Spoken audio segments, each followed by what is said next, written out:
સ્વમિત્રન જય સોમનાથ. ઓમ નમઃ શિવાય. પ્રિય મિત્રો, તમારો દિવસ શુભ રહે, મંગલમય શુભકામના. હું બિલીમરાથી જોગીભાઈ વ્યાસ આપ સૌનું આપણી જોગેશમાં પુનઃ હાર્દિક સ્વાગત કરું છું. મિત્રો, આજ રોજ જોઈશું આજનું શુભ પંચાંગ. સૌની જય અંબે. આજે તારીખ છે 27/9/2025 ને શનિવાર. આસો સુદ પાંચમ તિથિ અને છઠ સાથે છે. આજે માતાજીની જે ઉપાસના આરાધના કરવાનો દિવસ છે, એમાં આજે માતાજીને ભૂરા જાંબલી કલરના વસ્ત્ર ચડાવવા જોઈએ, પુષ્પ ચડાવવા જોઈએ. આજે માતાજીને જ્યારે પૂજા કરો છો ત્યારે કાત્યાયની માતાનો પૂજનનો દિવસ છે. આજે જે ભાઈઓ બહેનોના લગ્ન ન થતા હોય એ લોકોએ આજે કાત્યાયની માતાને 1000 ફૂલ ચડાવવા જોઈએ, દુર્ગા સહસ્ત્ર નામ બોલીને. તો જલ્દી મેરેજ થઈ શકે છે. આજે માતાજીને મોસંબી એટલે કે નારંગી જે કહેવાય છે એ નૈવેદ્ય તરીકે અર્પણ કરવો જોઈએ. આજે માતાજીને શનિવાર છે, કાત્યાયનીનો જ વાર છે. મા કાત્યાયનીની ઉપાસના આરાધના કરવી સૌથી શ્રેષ્ઠ છે. પાર્વતીનું જ બીજું સ્વરૂપ છે. કાત્યાયની મહામાયા મહાયોગીંધીશ્વરી નંદક ઉપસ્કૃતિ પતિમે કૃતિ નમઃ. રૂક્ષ્મણી દેવીએ જે મંત્ર જાપ કરેલો એ કાત્યાયનીની ઉપાસના કરેલી હતી, એટલે એને ભગવાન કૃષ્ણ પ્રાપ્ત થયા છે. તો જેણે સારા પતિની પ્રાપ્તિ કરવી હોય એ લોકો આજે માની ઉપાસના આરાધના કરે છે, તો મા અવશ્ય એની ઈચ્છા પૂર્ણ કરે છે. આજે જોઈશું આજનું શુભ પંચાંગ. આજે જે બાળકનો જન્મ થાય છે એની તિથિ ગણાય છે પાંચમ. આ પાંચમ તિથિ આજે બપોરે 12:04 પૂર્ણ થઈ જાય છે. આજે જે બાળકનો જન્મ થાય છે ને બપોરે 12:04 પછી એની છઠ ગણાશે. આજે જે બાળકનો જન્મ થાય છે નક્ષત્ર ગણાય છે અનુરાધા. અનુરાધા નક્ષત્ર ખૂબ શુભ છે.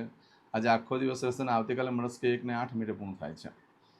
આજે જે બાળકનો જન્મ થાય છે એનો યોગ ગણાય છે પ્રીતિ. આ પ્રીતિ યોગ આજે રાત્રે 11:46 પૂર્ણ થઈ જાય અને ત્યાર પછી જે બાળકનો જન્મ થાય એનો આયુષ્યમાન યોગ ગણાશે. આજે જે બાળકનો જન્મ થાય છે એનું કરણ ગણાય છે બાલો. બાલો કરણ આજે બપોરે 12:04 પૂર્ણ થઈ જાય અને ત્યાર પછી જે બાળકનો જન્મ થાય એનો કોલો કરણ ગણાશે. આજે જે બાળકનો જન્મ થાય છે એની રાશિ ગણાય છે વૃશ્ચિક. વૃશ્ચિક રાશિનો અક્ષર છે નનય. વૃશ્ચિક રાશિનો સ્વામી મંગળ છે. આજે આખા દિવસમાં કોઈ પણ બાળકનો જન્મ થાય બધાની રાશિ વૃશ્ચિક ગણાશે. આ વૃશ્ચિક રાશિ 29 તારીખે મળસ્કે 3:55 પૂર્ણ થાય છે. ત્યાં સુધી જે બાળકોના જન્મ થાય બધાની રાશિ વૃશ્ચિક ગણાશે. આ રાશિ તિથિ વાર નક્ષત્ર યોગ કરણનું બહુ જ મહત્વ છે. એમાં જેનો પણ જન્મ હોય તેની ચોક્કસ પ્રમાણે પૂજા વિધિ કરી લેવી જોઈએ, જેથી કરીને જીવન સરળ બની જાય. આજે જે કે મારા સબસ્ક્રાઇબ મિત્રમાં ઘર પરિવારમાંથી કોઈ પણ સદસ્યની વર્ષગાંઠ છે, મેરેજ એનિવર્સરી છે, બધાને મારી ઘણી ઘણી શુભકામના. તમારા જીવનમાં ખૂબ પ્રગતિ થાય. ભગવાન શંકર તમારી બધી મનોકામના પૂર્ણ કરે. હું સોમનાથ દાદાને પ્રાર્થના કરું છું.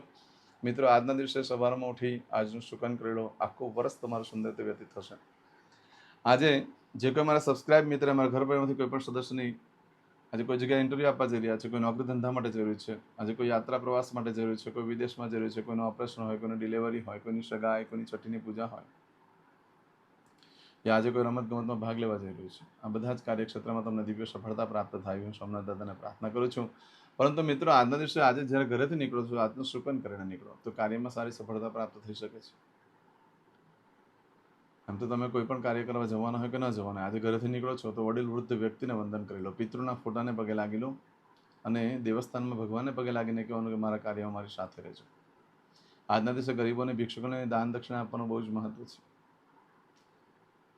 તો એનાથી લક્ષ્મી દેવી ખૂબ પ્રસન્ન થાય છે. મા કાત્યાયની પરમ કૃપા પ્રાપ્ત થાય છે. આજના દિવસે કોઈ પણ કાર્ય તમે કરવા માંગો છો તેના માટે પણ ચોક્કસ શુભ સમય છે. આપણે જોઈ લઈએ આજે સવારે 7:30 થી 9 વાગ્યા સુધીનો સમય શુભ રહેશે. બપોરે 12 થી સાંજે 4:30 વાગ્યા સુધીનો સમય શુભ રહેશે. સાંજે 6 થી સાંજે 7:30 વાગ્યા સુધીનો સમય શુભ રહેશે. તે જ રીતે રાત્રે 9 થી આવતીકાલે મળસ્કે 1:30 સુધીનો સમય શુભ રહેશે. એ જ રીતે આવતીકાલે સવારે 4:30 થી સવારે 6 વાગ્યા સુધીનો સમય પણ શુભ રહેશે. આ સમયગાળા દરમિયાન તમે કોઈ પણ કાર્ય કરો છો તે કાર્યમાં તમને દિવ્ય સફળતા પ્રાપ્ત થઈ શકે છે. પરંતુ મિત્રો, જો આજે તમારી કોઈ વસ્તુ ચોરાઈ જાય છે, ખોવાઈ જાય છે તો ઘણા કષ્ટ બાદ મળે, બાકી મળવાની શક્યતા ઓછી. પણ આજના દિવસે કોઈ પણ કાર્યનો આરંભ કરી દો, ઘણું શુભ ફળ પ્રાપ્ત થશે. આજના દિવસે તમે જે કંઈ કાર્ય કરો છો એમાં લાંબો સમય સુધી સુખ મળી શકે છે. અને બીજું, તમારું સ્વમાન જળાશે, કારણ કે તમારું ધાર્યું થશે. ત્રીજી વસ્તુ, આજે કોઈ પણ વસ્તુ, ગાડી, પ્રોપર્ટી એટલે કે મિલકત, જમીન, ઘર, સોનું, ચાંદી, વસ્ત્ર, પાત્ર, ઇલેક્ટ્રોનિક્સ આઇટમ, આવું કંઈ પણ ખરીદી કરી શકાય છે આજે. બીજી વસ્તુ, આજે એફડી લઈ લો, લાંબો સમય સુધી સુખ રહેશે. આજે કોઈ તમને જીવન સાથી મળી ગયો તો આ જીવન તમારા માટે વફાદારી નિભાવશે. આજે તમને કોઈ મિત્ર મળી જાય છે, આ જીવન મિત્રતા રહેશે. આજે તમને કોઈ પાર્ટનરશિપ મળી જાય છે તો પાર્ટનર પણ તમારી સાથે વફાદાર રહેશે. એવો આજનો દિવસ છે. આજના દિવસે કોઈ પણ કાર્યનો આરંભ કરી દો, સરસ દિવસ છે. આજના દિવસે નવ વસ્ત્ર દરેક જણા ધારણ કરવો. તમારામાં સર્જન કરવાની શક્તિ અને જ્ઞાન પ્રાપ્ત થશે. આયોજન કરતા હોય જે લોકો, પછી જે લોકો ઉત્પાદનનું કામકાજ કરતા હોય, સંશોધનનું કામકાજ કરતા હોય, એ લોકો માટે શ્રેષ્ઠ દિવસ નવ વસ્ત્ર ધારણ કરવા માટે. એ સિવાય તમે નવ વસ્ત્ર ધારણ કરો છો તો તમારા મિત્રની પણ પ્રગતિ થાય છે. આજના દિવસે નવ વસ્ત્ર ધારણ કરવાથી રાજકારણમાં જે લોકો હોય એ લોકો માટે બહુ પ્રગતિકારક સમય ચાલુ થઈ જાય. 5માં પૂછાય છે તમે. આજનો દિવસ ઘણો શુભ છે. આખો દિવસ કોઈ પણ કાર્ય કરવા માટે. આજના દિવસે હનુમાનજીના મંદિરે જવાનું ચૂકશો નહીં. આજે હનુમાનજીને તલના તેલ, સિંદૂર, માખણ, અત્તર મિક્સ કરી અને ભગવાનનો વાગો કરવાનો ભૂલશો નહીં. આજનો દિવસ ઘણો શુભ છે. તે સિવાય આજના દિવસે માતાજીના મંદિરે જ્યારે જાઓ છો ત્યારે માતાજીને મધ ખાસ ધરાવો. મધ ધરાવવાથી માં ખૂબ પ્રસન્ન થશે. આજે કરશો આજનો સંકલ્પ. કોમેન્ટ્સમાં યુટ્યુબ ઉપર જય સોમનાથ લખવાનું ભૂલશો નહીં, અથવા જય માતાજી લખવાનું ભૂલશો નહીં. હું માને તમારા વતી પ્રાર્થના કરીશ, તમારી બધી મનોકામના પૂર્ણ કરશે. અદ્યતન માસના માસોત્તમ પરમ પવિત્ર અશ્વિન માસે શુભે શુક્લ પક્ષ પંચમ્યામ અંતર્ગત ષષ્ઠમ્યાયમ. હવે દરેક જણા પોતાનું સાચું નામ બોલી દો. તમારું ગોત્ર ખબર હોય તો ગોત્ર બોલી દેવાનું.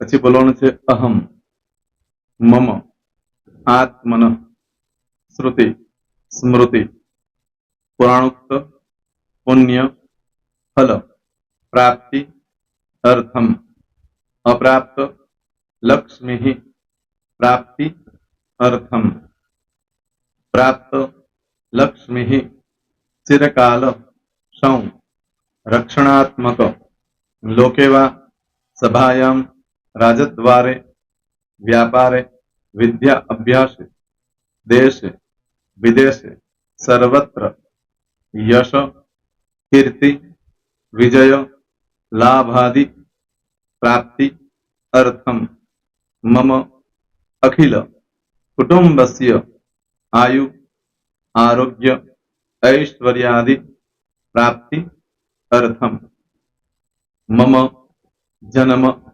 समय, तथा च विप्र वृंदानां जन्म समय, जन्म कुंडली मध्ये स्थित ग्रहः, गोचर ग्रहः, महादशा, अंतर्दशा, प्रत्यंतर्दशा, तथा च योग, युति, दृष्टि मध्ये शुभ फल प्राप्ति, अर्थम, भय, रोग, शत्रु, बाधा, दोष, मारण, तारण, मंत्र, तंत्र, अरिष्ट, दोष, पीड़ा, निवृत्ति, अर्थम, भूत, प्रेत, पिशाचादि द्वारा रचित अरिष्ट दोष निवृत्ति अर्थम मम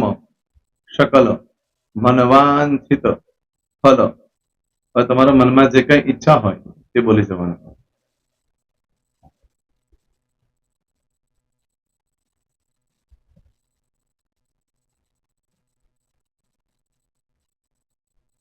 બોલવાનું અનુસારતઃ सकल मनवांछित फल प्राप्ति अर्थम. હવે જે બરકતની પૂજા વાળા છે એ લોકો તો આ બધું બોલવાનું જ હોય છે. એ લોકો માટે કોઈ સ્પેશિયલ નથી. પણ જે લોકોએ હવે જે કહું છું તે લોકોએ જ બોલવાનું. જેના લગ્ન થઈ ગયા હોય એ લોકોએ બોલવાનું છે. મમ દાંપત્ય જીવન મધ્યે સુખાકારી પ્રાપ્તિ અર્થમ પુત્ર પૌત્રાદિ સંતતિ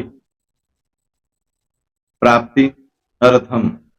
આ સંતાન પ્રાપ્તિ વાળા માટે પણ આવી જાય છે. એમાં દીર્ઘ આયુ આરોગ્ય ऐश्वर्यादि પ્રાપ્તિ અર્થમ.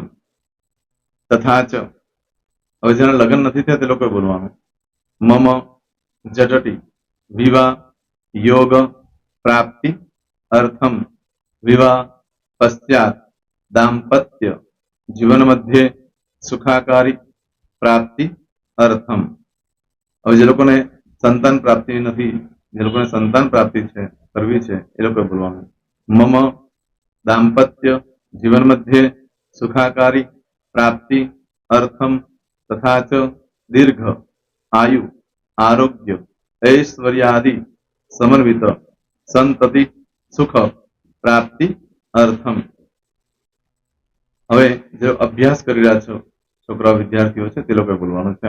મમ વિદ્યા અભ્યાસ મધ્યે ઉત્તરો ઉત્તર પ્રગતિ ઉન્નતિ સાનુકૂલતા પૂર્વક દિવ્ય સફળતા પ્રાપ્તિ અર્થમ. હવે જે લોકો વિદેશમાં જવા માંગતા હોય કે શીપમાં જવા માંગતા હોય, મતલબ ભારત દેશની બહાર જઈને ધંધો વેપાર કરવા માંગતા હોય એ લોકોએ, અથવા વિદેશ જવા માંગતા હોય કાયમ માટે, એ લોકોએ બોલવાનું છે. મમ જટટી વિદેશ ગમન યોગ પ્રાપ્તિ અર્થમ વિદેશ ગમન કાર્ય મધ્યે સાનુકૂલતા પૂર્વક દિવ્ય સફળતા પ્રાપ્તિ અર્થમ. આરોગ્ય વાળા બોલવાનું છે, જેને આરોગ્યની પૂજા આપેલી હોય એ લોકોએ. એમ તો દરેક જણા જ બોલવાનું છે. બોલો. મમ આયુ આરોગ્ય ઐશ્વર્યાદિ પ્રાપ્તિ અર્થમ.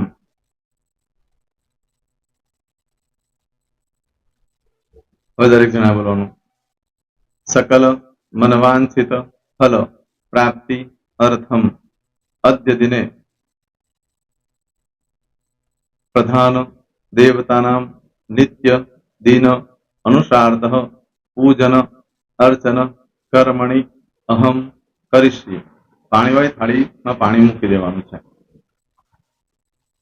હવે તમારી બધી પૂજા જે મેં આપેલી છે એ પૂજા થઈ જાય, અથવા તો તમે રોજ પૂજા કરતા છો, મારી પાસેથી નથી લઈ ગયા, એ પૂજા થઈ જાય પછી ફરી પાછી ચમચીમાં પાણી લેવાનું. અહીંયા વિડીયોને સ્ટોપ કરી દેવાનું. પૂજા પતે એટલે પાછું આગળનું કરવાનું છે. અહીંયા વિડીયો સ્ટોપ કરી દેવાનો અને પૂજા પતે એટલે બોલવાનું છે. વિષ્ણવે વિષ્ણવે વિષ્ણવે નમો નમઃ વિષ્ણુ સ્મરણ સર્વમ પરિપૂર્ણ અસ્તુ. એતાની ગંધ પુષ્પ ધૂપ દીપ નૈવેદ્ય તાંબૂલ દક્ષિણા પ્રદક્ષિણા સહિત પ્રણુ મમ સકલ મનવાંછિત ફલ પ્રાપ્તિ અર્થમ પૂજન અર્ચન પ્રિયદાન ન મમ. પાણી મૂકી દેવાનું, પાછું પાણી લેવાનું. પૂજન અર્ચન બ્રહ્માર્પણમસ્તુ. નીચે જમીન પર પાણી મૂકો, એમાં આંગળી ઘસી કપાળમાં તિલક કરી દો. કપાળમાં જમીન પર પાણી મૂક્યું છે એમાં. ત્યાર પછી ભગવાનને કહેવાનું કે હે પ્રભુ, આજે પૂજા કરતા કોઈ પણ પ્રકારની ભૂલચૂક થઈ ગઈ હોય તો અમને ક્ષમા કરજો. અમે તમારા બાળક છીએ. પ્રભુ, તમારો ખૂબ આભાર માનું છું. આજે મારી પાસે તમારી પૂજા કરાવી, મારી મનોકામના પૂર્ણ કરી. પ્રાર્થના કરી દો. જગ્યા પરથી ઉભા થઈ શ્રીનારાયણ ભગવાનને પાણી ચડાવી દો અને નિત્ય કર્મ જે કરતા હોય તે કરો. જય શ્રી. તમારો દિવસ શુભ રહે. તમે અને તમારો પરિવાર સુખી રહે, સંપન્ન રહે, સુરક્ષિત રહે, એ ભગવાન સોમનાથ દાદાને પ્રાર્થના. તો મિત્રો, તમે મારા વિડીયોને લાઈક ના આપી હોય તો સૌથી પહેલા લાઈક આપી દો. અને ત્યાર પછી જો તમે મારી આ ચેનલ સબસ્ક્રાઇબ ન કરી હોય તો સૌથી પહેલા સબસ્ક્રાઇબ કરી લો અને બેલ આઇકોન ઓલ પર ક્લિક કરવાનું ભૂલશો નહીં, જેથી કરીને સૌથી પહેલા નવી વિડીયો જે કંઈ મૂકું એ તમને મળે. મિત્રો, કંઈ પણ મૂંઝવણ હોય તો મને આ નંબર પર તમે ફોન કરીને પૂછી શકો છો. મારો મોબાઈલ નંબર છે 9825546459. મિત્રો, કોમેન્ટ્સમાં જય સોમનાથ લખવાનું ભૂલશો નહીં. ફરી પાછા નવા વિડીયો સાથે મળીએ. ત્યાં સુધી સૌને જય સોમનાથ.